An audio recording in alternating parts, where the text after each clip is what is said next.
I'm a little bit of a critic of all the promise of AI to deliver in every area across biotech. We're developing targeted neurotherapeutics, which are both rapid acting and absent of the adverse side effects of Spravato as ketamine and psychedelics. One way to think about it is that we're looking to leverage the underlying sort of biochemistry and pharmacology of psychedelic mechanisms of action, but for a drug that's more traditional in its subjective profile, that doesn't induce these really profound perceptual disturbances and dissolution of ego and these other effects.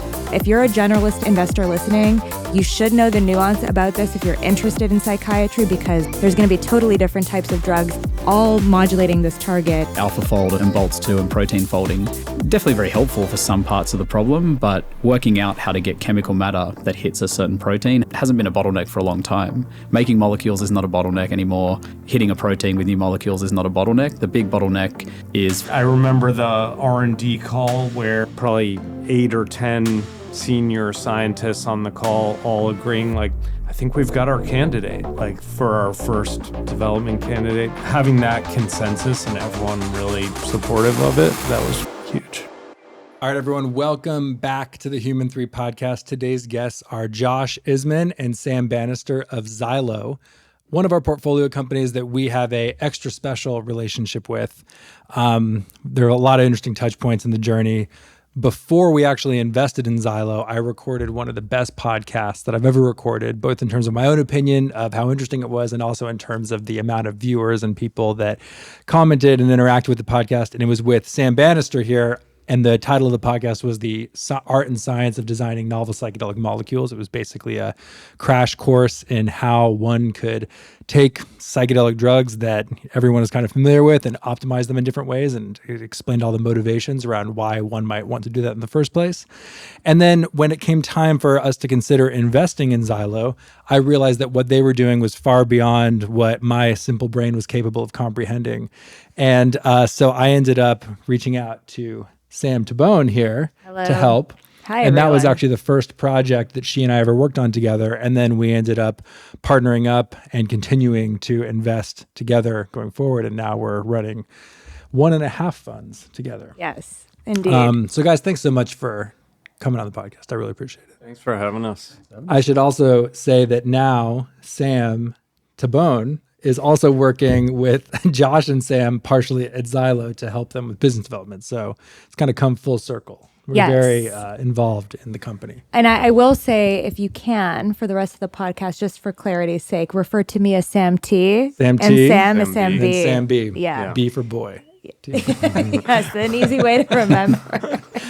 All right. No more Sams in the Xylo orbit. We've got a strict company policy on no more than 2 of the same name. The quote has been reached. So, Sam, when we did our podcast where I interviewed you and asked you about how to design novel psychedelic molecules, we briefly touched on what Xylo was, but we didn't really talk about it that in depth. We were just more talking about the conceptual idea of designing new molecules. So this podcast, we're going to explore in much more depth what Xylo is actually doing. So maybe we could get kind of the classic podcast intro origin story from you guys about high level what the company does, and 2, how you two met each other and ended up co-founding Xylo. Sure. So Sam and I met in around 2020 or 2021, early in 2021, at an incubator in Sydney that my wife was running at the time. And I was a exited founder who was looking for my next thing, and one of my mentors recommended, go and hang out at the universities. That's where all the cutting edge, cool technology is being developed.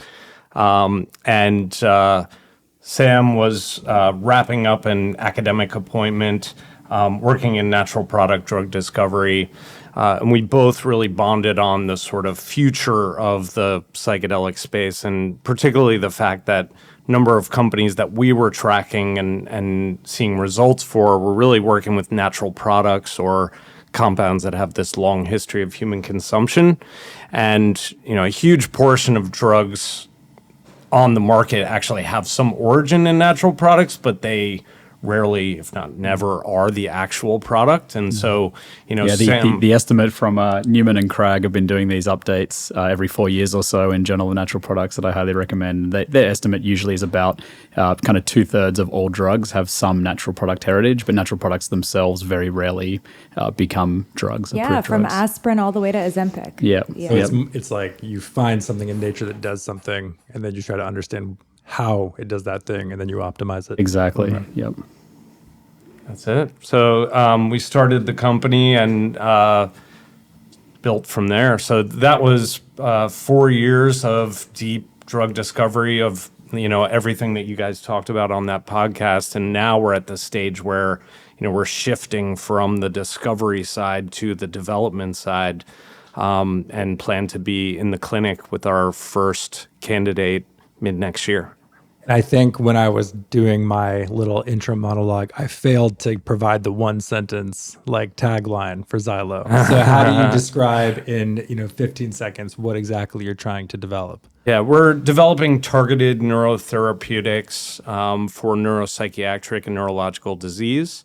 And the idea here really is we're focusing on developing this new class of compounds which are both rapid acting and absent of the adverse side effects of alternative therapies. And by alternative therapies, we're referring both to traditional antidepressants as well as these new rapid acting antidepressants like Spravato, esketamine, and psychedelics. And so it's really trying to develop take-home medications that are rapid acting and don't have the numerous side effects of the first-line treatments that are out there right now.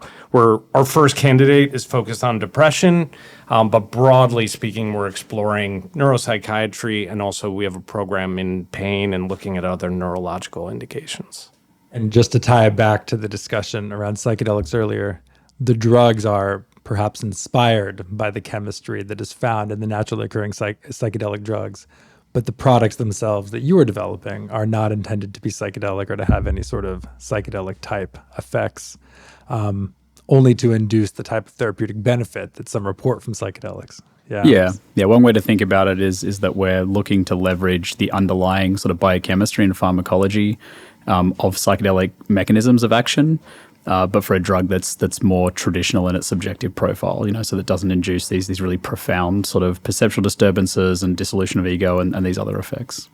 Yeah, we rebranded at the beginning of this year, by the way. When you guys recorded that podcast, we were Xylo. And to sort of emphasize our focus on non-hallucinogenic take-home therapies, we rebranded to Xylo. Right, the X. It's like, stay away from me. Yeah. No.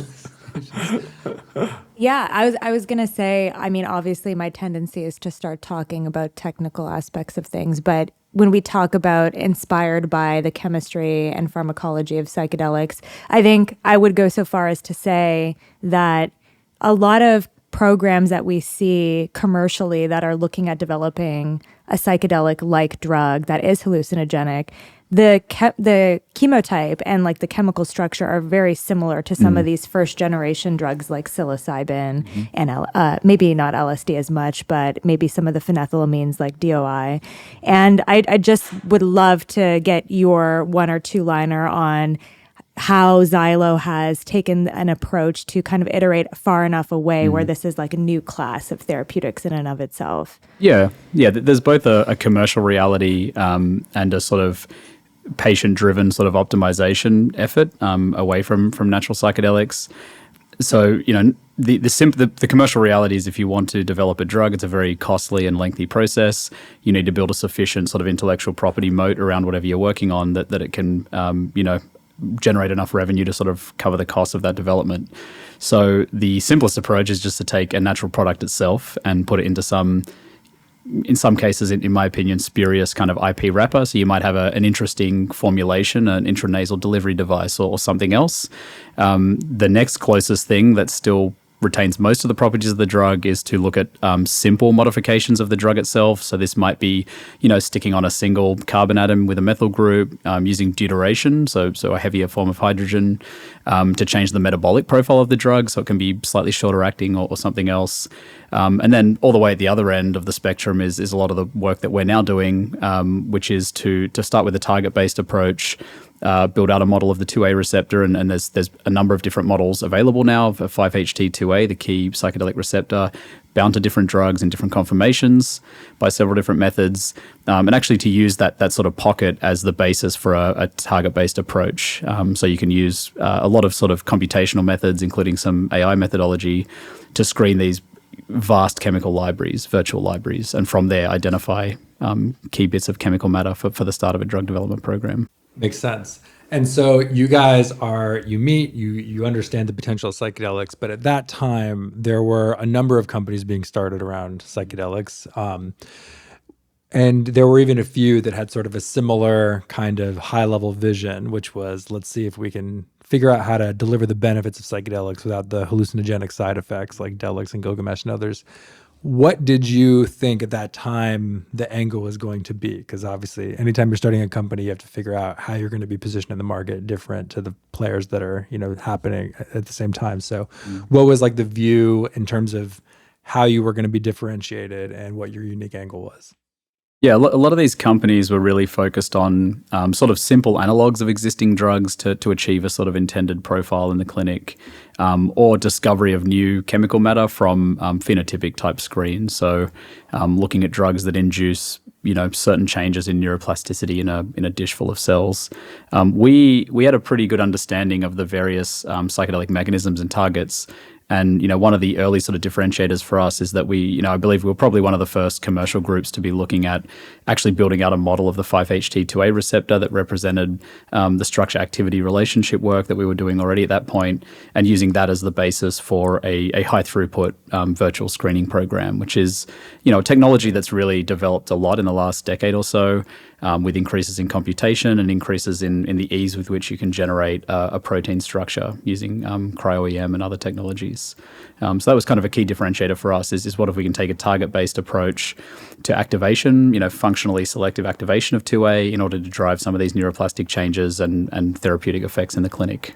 So rather than starting with molecules that are known to hit those receptors, it's let's just have a model of the receptor and then screen a bunch of stuff, even molecules that maybe are only theoretical and haven't ever been synthesized, and see what other interesting shapes might be able to penetrate this pocket, if you want to call it that. Yeah, that's essentially it. You're looking for a very specific hand-shaped molecule in a glove of a pocket, essentially, to use a poor metaphor. And so when you do it that way, when you have a model of the receptor and you do these big screenings, you're able to identify shapes that maybe don't even look anything like what the naturally occurring psychedelics look like, but still modulate the receptor and do some sort of activity there.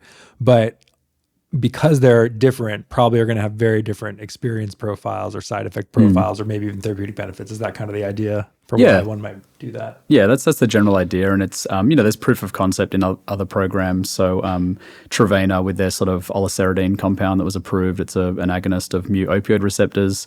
There was work coming out from Stanford, from Brian Kabilka's lab, where I spent some time collaborating, looking at this idea of not just finding a molecule that hits the target, but a molecule that activates some of the intracellular signaling of that target in a very precise way.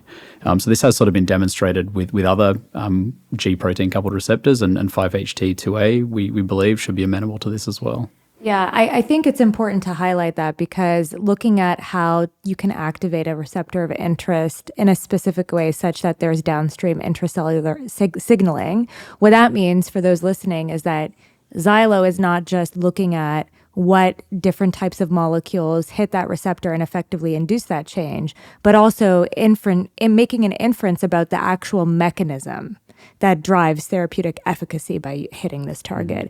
And that's a very fancy way of saying a lot of companies right now that are developing therapeutics that hit this receptor maybe have good high-level guesses about the mechanism, but there hasn't really been a very intense, concerted effort to delineate the mechanism of a specific analog or a specific new class of therapeutics that hits the receptor.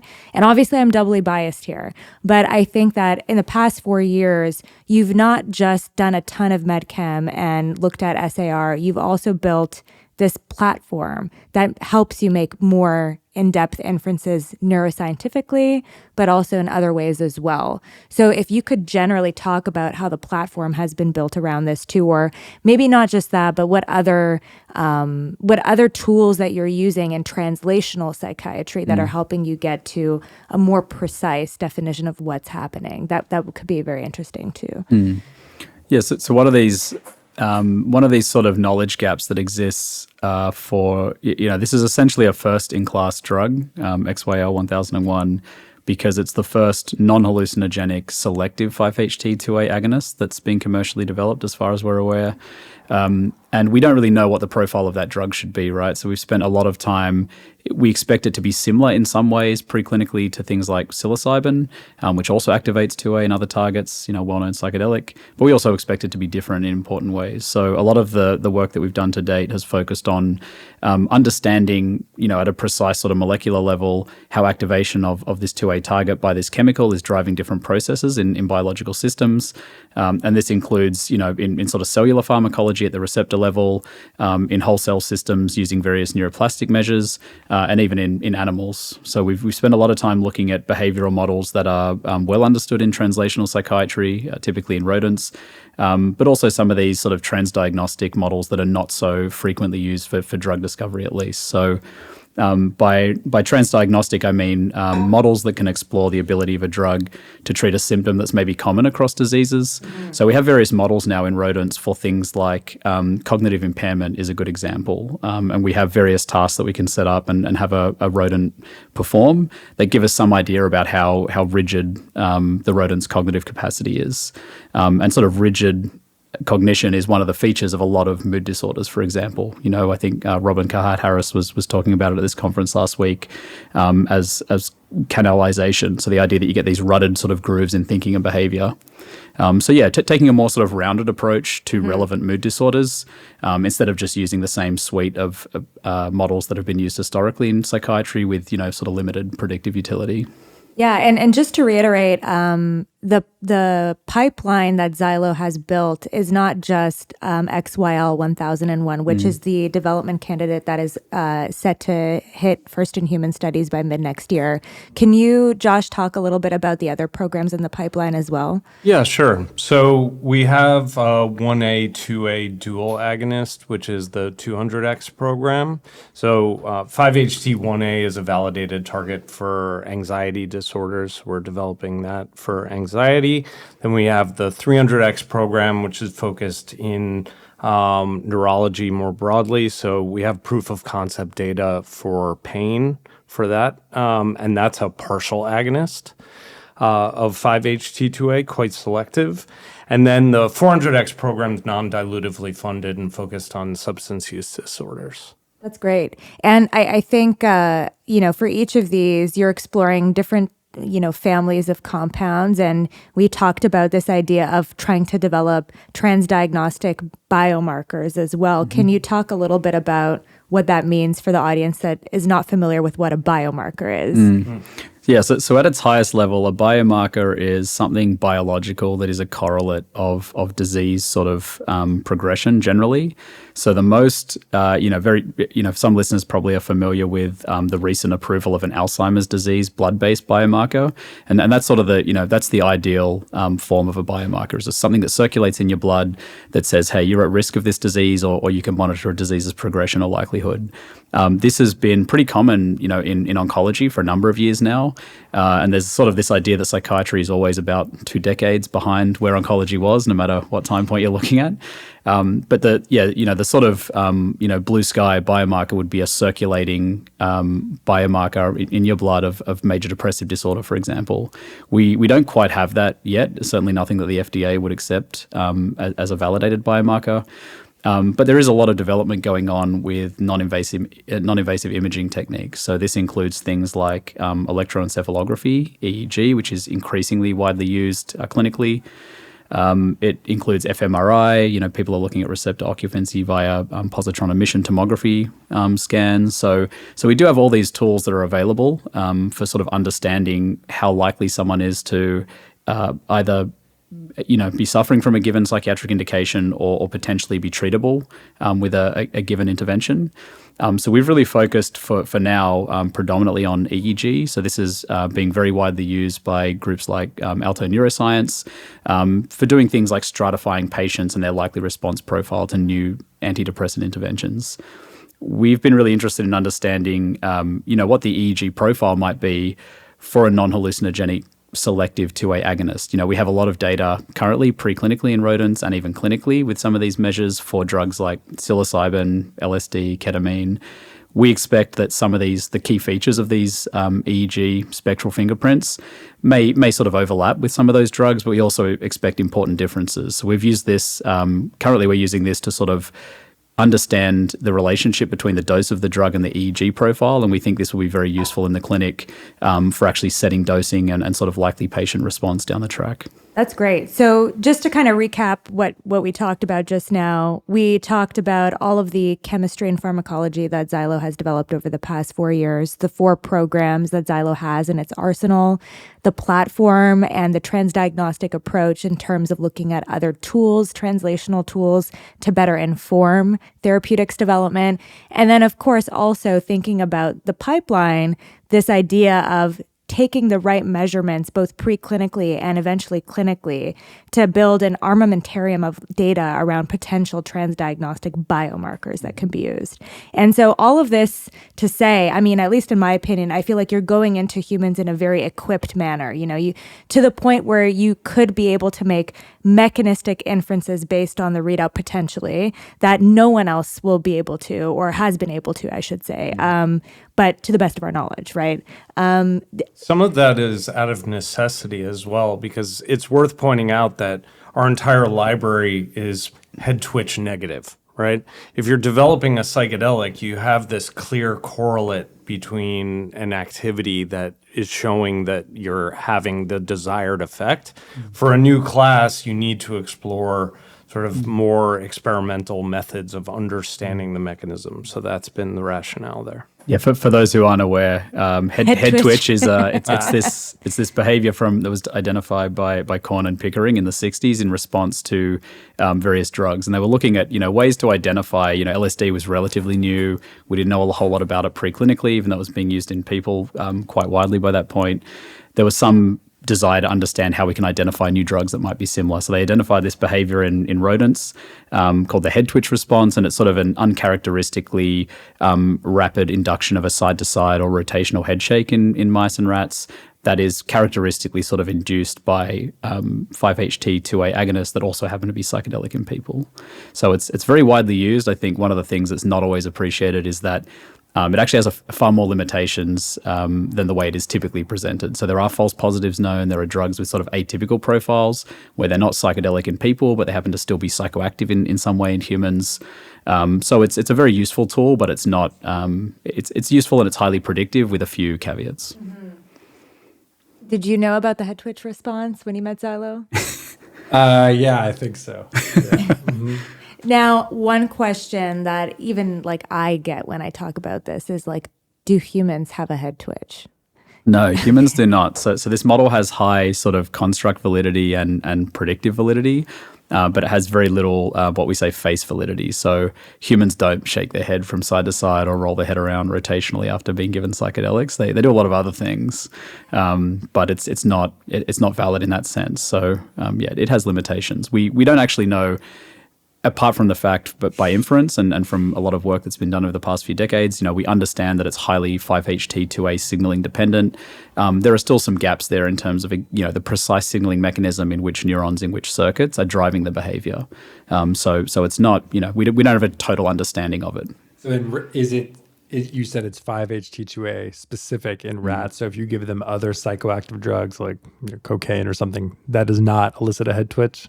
Generally not. So it's, Very psychedelic specific. It's psychedelic selective, but the false positives are interesting, right? And there's several different mechanisms by which this might happening. All we can say is that 5-HT2A mediated signaling is required. And this is sort of demonstrated in both what are known as conditional knockout animals. So if you genetically engineer a mouse to be missing the 2A receptor, you don't get the same response that you would usually get in a wild type mouse. You can do antagonist experiments, block it with a different drug that blocks 2A and you don't get it. But there are, rimonabant, the anti-obesity agent that was removed from the market is a cannabinoid type 1 receptor antagonist. It actually induces a head twitch, right? Oh, so there are false positives Yeah. and there's proposals as to what might be happening there. Two different receptors actually form what's known as a heterodimer, and there's sort of common signaling via different mechanisms. I One of the wonder- enantiomers of MDMA elicits a head twitch, but it's Interesting. not hallucinogenic in the classic sense. I wonder if it has something to do with like the ubiquity of receptors, because I know CB1 and CB2 are quite ubiquitously expressed in like different tissues. So that's interesting. But Yeah, heterodimerization is probably one explanation. It's sort of pretty well understood that a particular metabotropic glutamate receptor is probably involved as well through a heterodimer. But my point is just there are a few sort of mechanistic knowledge gaps there, but generally it's a highly correlated behavioral screen is what we would say. Okay. Well, I'm going to do something that I don't normally do and actually put like a generalist investor hat on and pretend I'm somebody that doesn't have like any kind of background on what we're talking about. And if I were them, I keep hearing this word mechanism. I keep hearing about 5-HT2A, and I see all these companies with drugs in their pipeline, and I'm like, well, they're a dime a dozen. They're all going after this target. It would be really helpful to understand how mechanism and molecular structure will influence this, I guess, clinical readout. But also, I want you to both kind of touch on this idea that 5-HT2A is necessary but not sufficient for hallucination, but also that there's a ton of evidence showing that 5-HT2A activity is what is driving therapeutic effects in some of these psychiatric trials. I think this is a major topic, and if you're a generalist investor listening, you should know the nuance about this if you're interested in psychiatry, because there's going to be totally different types of drugs all modulating this target that have different outcomes because of this. So I'd be curious to get your take on that. There's a lot of questions in there. Yes, I know. I guess think about 5-HT2A and think about just mechanism and drug and like activation of this receptor. Why is knowing the mechanism important? Maybe the necessary but not sufficient thing is kind of interesting to address first. So this is, I can't remember if I read this in an article by Brian Roth or somewhere else, but it's a good way to phrase it. What is meant by that is that in order to have psychedelic action in a human, in the clinic, 2A is absolutely required. We've demonstrated this again, as we have in rodents with antagonist blocking experiments and other approaches. But that's not to say every 2A agonist is psychedelic in humans. And there are plenty of sort of examples. A pretty well-known one is 6-fluoro-DET. So this was used by Stephen Zara at Columbia back in the 60s and early 70s. As they were using new psychedelics to treat alcoholism in these open label studies, he was using this drug as what's termed a sort of active placebo. So it's a 2A agonist, it's a partial agonist.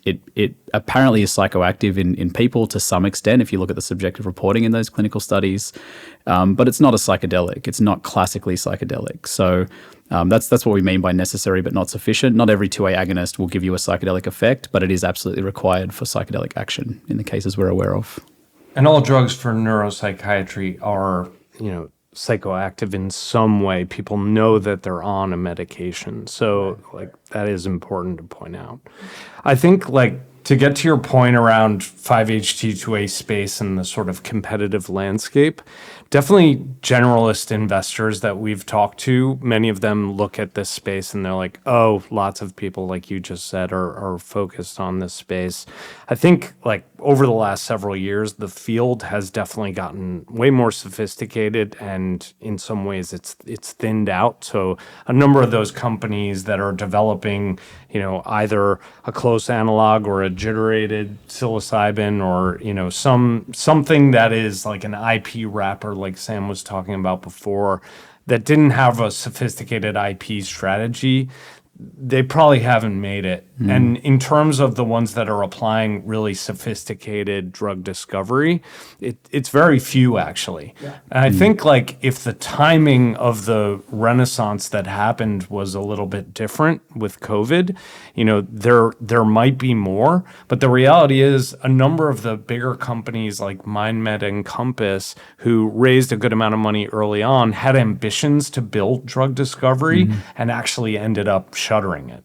They had limited cash. They had to just kind of focus on their main asset, which is a very common story. That's in biotech, the most common thing in biotech. We have a whole NCE engine. Yeah, create all these amazing things. Never mind. Yeah. I mean, speaking of all these other companies, I'm curious to know, even though you guys are not running trials of already existing psychedelic drugs, I suspect that MDMA's failure to get FDA approved, maybe the big thing that happened yesterday with Compass, where their stock dropped 50%. I'm sure that when you're having conversations with investors, these things come up as reasons why what you're doing is a bad idea, just because some other drug, that, I mean, in the case of MAPS, not even a 5-HT2A modulator, but people see the word psychedelic or psychedelic derivative or anything, and they just assume it's all the same, and there isn't really any differentiation. So what is your answer when some, you know, well-meaning investor makes a ignorant comment about, well, didn't MDMA get banned by the FDA? Didn't it get blocked? Didn't the approval get thrown out of the window? How do you kind of quickly and at a high level, without diving into the weeds, kind of counter that point of view, or that tendency that people have to just lump everything into one category? Yeah, I mean, most of the investors that we're talking to at this point are, you know, they're all scientists. They're sophisticated biotech investors who really understand the landscape at a deeper level than probably like earlier on in our journey when we were talking to more generalist VCs. So, yeah, I'd say the pushback that we get from investors has less to do with MAPS and Compass and more to do with just the general biotech sort of landscape and economic headwinds and tariffs and liquidity crunch than it has to do with, you know, those companies. I will say that, you know, there is a general sentiment thing, though, that's, you know, it's challenging to have those headwinds of the sort of most advanced companies in your space are getting knocked back. But that's good to know. The most common opposition is not so much about psychedelics and just biotech in general or macro. It's you know, we want to see clinical data, which is why for us it's, you know, we need to get into the clinic as quickly as possible to you know, prove out the hypothesis. And I think you're doing that in a interesting. Aren't you starting in Australia for the first clinical trial? And can you explain how that accelerates the path to clinic? Yeah. The Australian landscape is very interesting. We have a really sophisticated network of sort of phase 1 trials units there. So both Australia and New Zealand. It's almost like this sort of cottage industry that's sprung up over the past couple of decades. So we have these really sophisticated sites that are expert at running phase 1 trials, and a lot of international companies are now using those sites and have been. It's, you know, we speak to potential investors, to other research partners, competitors in our space, and generally everyone is familiar with how this works and has run trials in Australia. So what's sort of the short version? Is it like you don't have to get an IND? So to know, you don't require an IND submission in order to initiate the trial. You have to have approval from a human ethics committee there, which is sort of equivalent to an institutional review board here. And you must notify the medical regulator, the Therapeutic Goods Administration. And so for people who don't know, an IND is kind of the piece of the stamp of approval that the FDA gives you to start a human trial.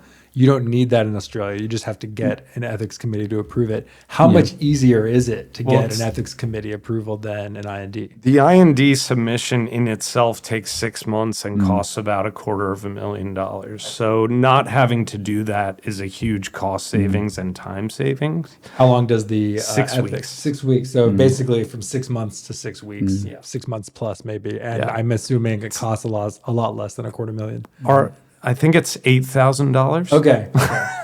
Wow, we need to get Doge on this. this. I mean, this seems very inefficient. Yeah. Well, but the other thing is that we also get this really generous R&D tax credit benefit, not only on the trial, but all of the activities that support the trial. So the IND enabling studies, which are the manufacturing and the toxicology that are required to enter the clinic, that's all eligible for an R&D tax credit rebates. We get 43.5% of that back from the federal government. I think this is part of the reason this industry has sprung up is there's this very incentivized sort of rebate structure. Plus, it's faster. It's with the current exchange rate. It's definitely less expensive and more rapid than doing things in the US right now. Do you? Go ahead. I was gonna say with the tax credit, do you have to have like a specific footprint in Australia in order to be eligible for that? Not just running your clinical trials there, but actually like an established You must have a presence. You must have a legal entity in Australia that's typically for a lot of companies that are international, it's just a subsidiary that's set up and that's the entity that's running the trial. My question was, so once you run this study in Australia, what's the process of bringing that data to the US and having the FDA sort of sign off on it in order to allow you to run the more advanced phase 2 and phase 3 trials? Is it generally accepted by the FDA that Australia has all the proper procedures and box checking exercises in place, that the data is more or less just accepted, or is there a chance that they say, oh well, this wasn't collected in a manner that's up to our standards, so we don't really consider this to be legitimate?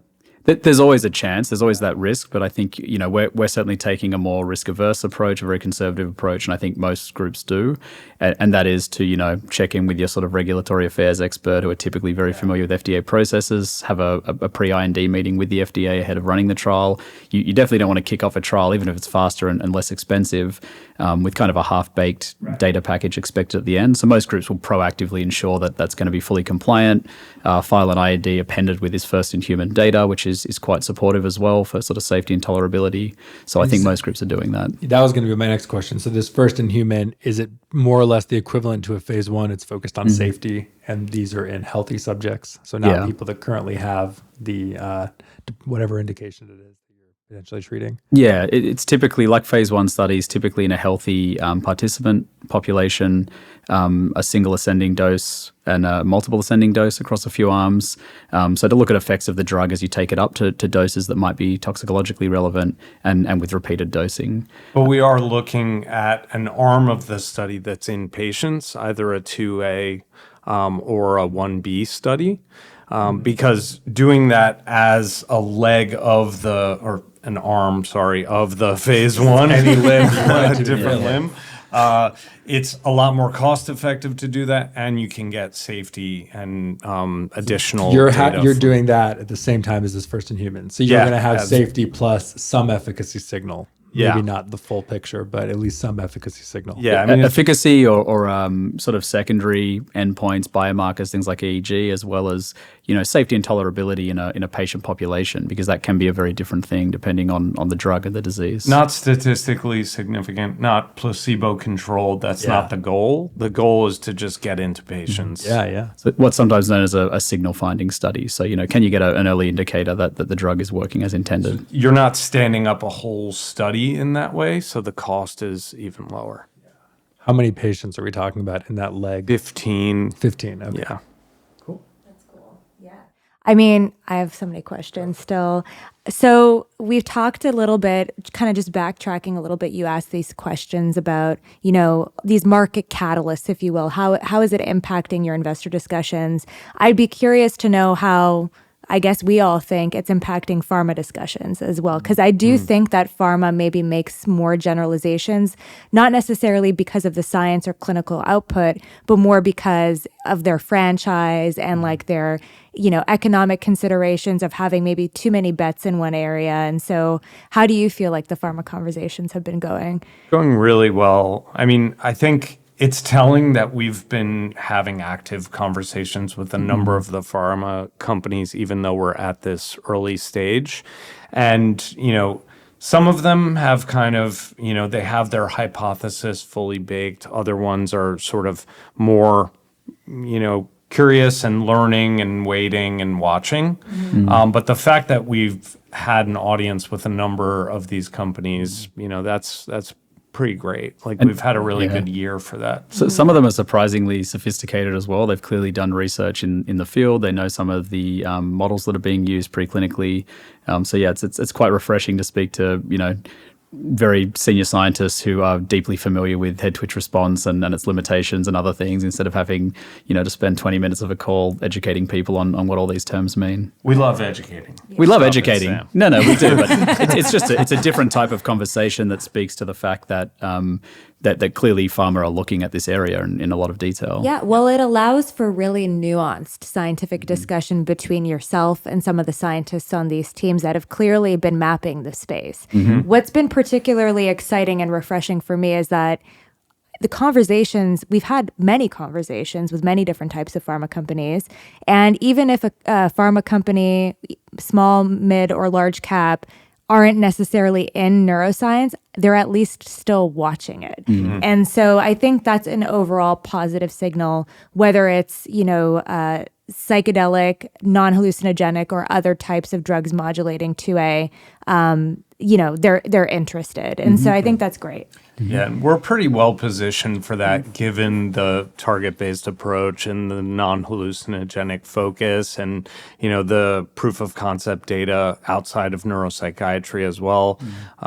So yeah, it's been really successful. Yeah, not to hammer it like too hard, but again, once you get to this 1B or 2A signal finding readout, it will in some way perhaps elucidate quite a bit of the null hypotheses around what is actually the mechanism of the drug and whether or not something super selective or whatever the case may be is beneficial in a therapeutic context. And so I think that'll be very interesting for pharmaceutical companies for sure. Yeah.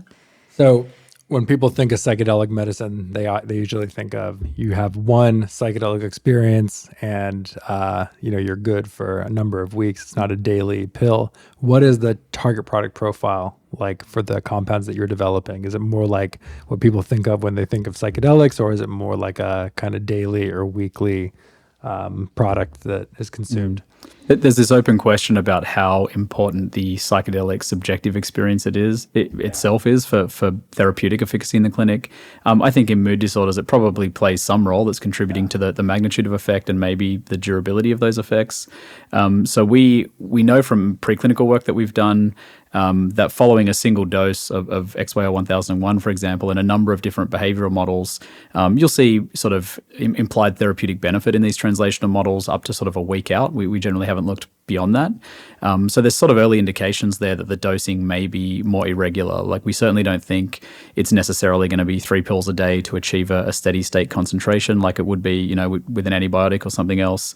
But we think it's probably the likely sort of hypothesis is that you need some critical threshold of drug to drive the sort of precise signaling that then initiates a lot of this change in gene expression that leads to neuroplasticity, and that's what's conferring the therapeutic benefit. So it's very likely that you need some kind of dose to achieve a certain Cmax level of the drug, but the effects will be persistent for, we're not entirely sure at this point whether it'll be sort of days or a week or longer.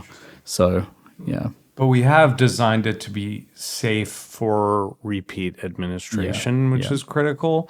So, I mean, that was, really important and a huge focus for us early on is, optimizing away from the 5-HT2B receptor and hERG channel and other things. So it's been engineered to be safe for regular repeat administration, but the optimal dosing regimen, it's really going to come down to some additional preclinical studies and the first-in-human study. Gotcha. I'm curious to know if you think back to when you first started the company, when you guys were brainstorming what would eventually become Xylo. Were there any visions for the company that you had that in retrospect, you're like, I can't believe we thought we were going to do that. What a dumb idea that was. Yeah. Oh, wow. Another way to ask is like, what were some of the big changes that were made? Because I feel like every company has, these ideas about what it's going to do. And oftentimes what ends up happening a few years from then is very different from what those initial conversations were around. Oh, yeah.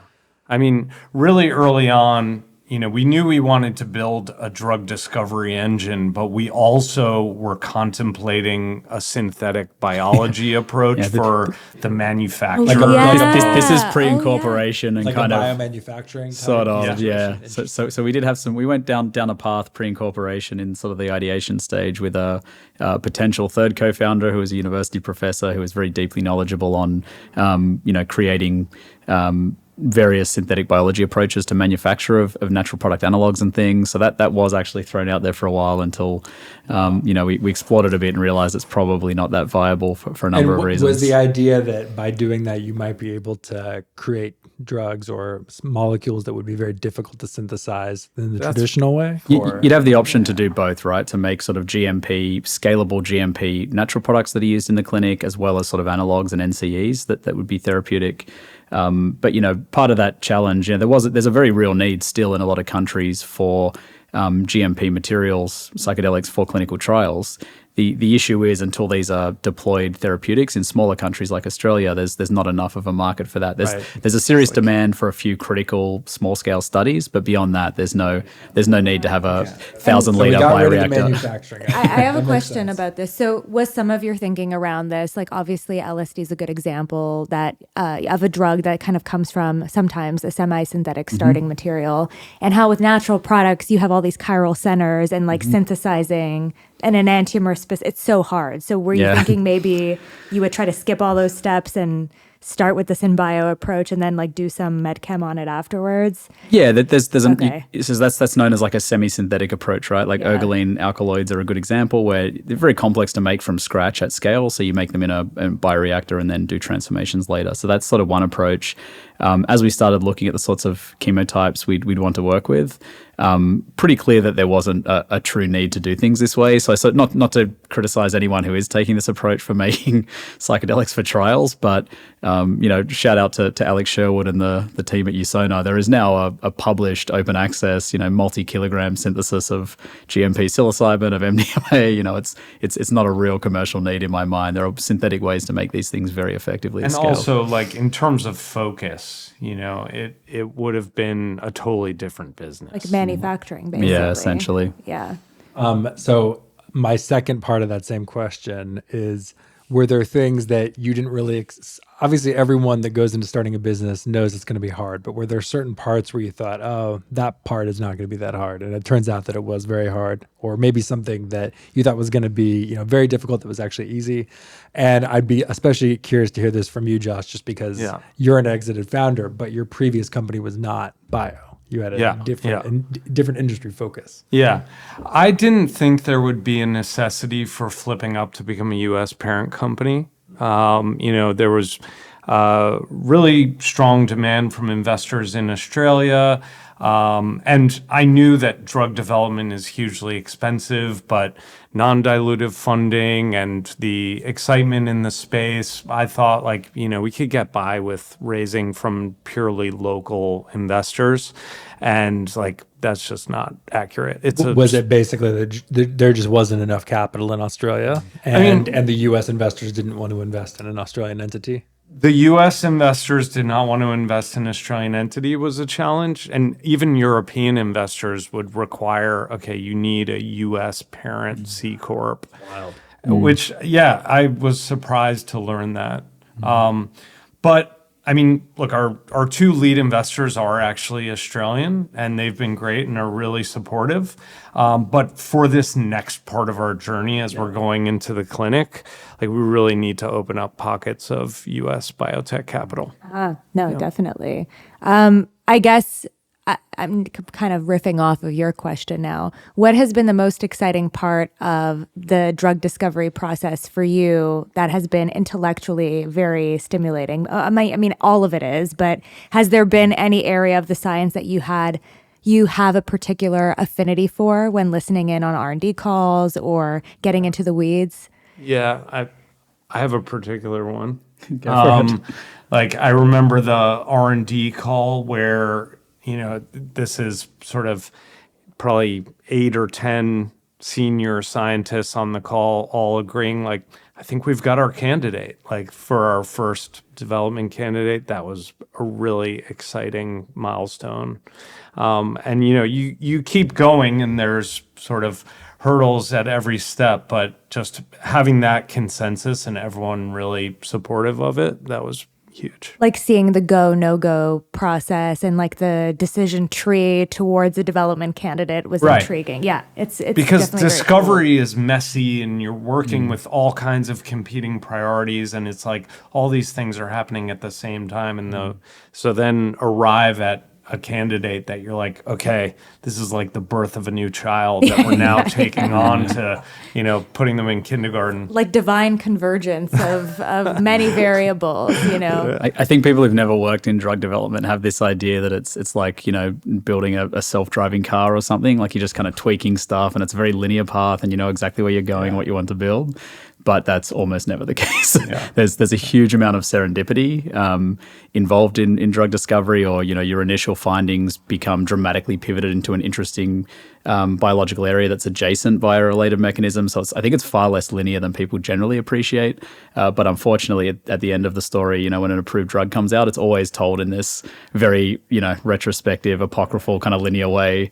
And I mean, there's plenty of examples, right? Like the one that's quite good is Lyrica pregabalin, where it was designed to target a GABA aminotransferase, a very rational mechanism. And if we hit this, we can change the regulation of these key signaling molecules, and it will be effective in fibromyalgia or neuralgia. And the drug works, and it got approved, and it doesn't work by that mechanism at all.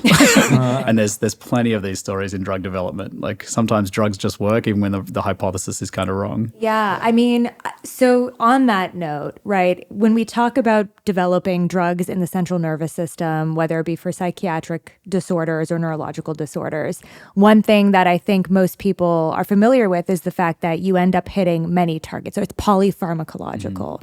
And so number one, I guess, what do you think of polypharmacological activity with drugs? Is that a good or a bad thing? And number two, is AI going to be used to kind of like minimize the noise that we end up with in some of these drug, I guess, profiles or receptorome profiles?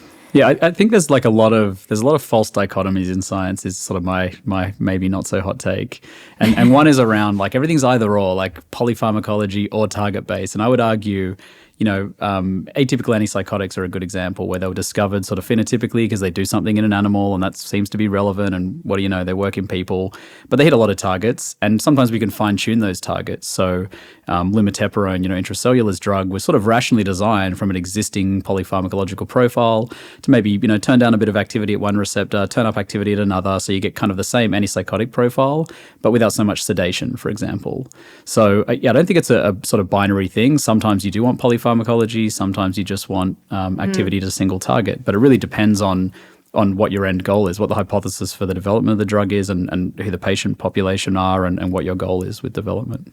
Yeah, and I guess in some cases, maybe AI can help with, or better like mechanistic understandings can help with understanding how to tweak it optimally, even if it is polypharmacological. Yeah, polypharmacology may be contributing to intended multi-target, on-target effects. It may also be contributing to sort of dose-limiting side effects and other things. So anything that helps us understand, this very, very complex, messy human organism and how a specific molecule interacts with it could be helpful in both directions, I would say. That's cool. I have I'm going to save this question for later, but I have a pretty crazy question for you scientifically that might not even come out correctly. So I'm going to try to think of how to phrase it. Suspense. Yes. Yeah. Well, I'm a little bit scared now. Yeah, it might not even make sense. So why don't you go ahead and ask? All right. Okay.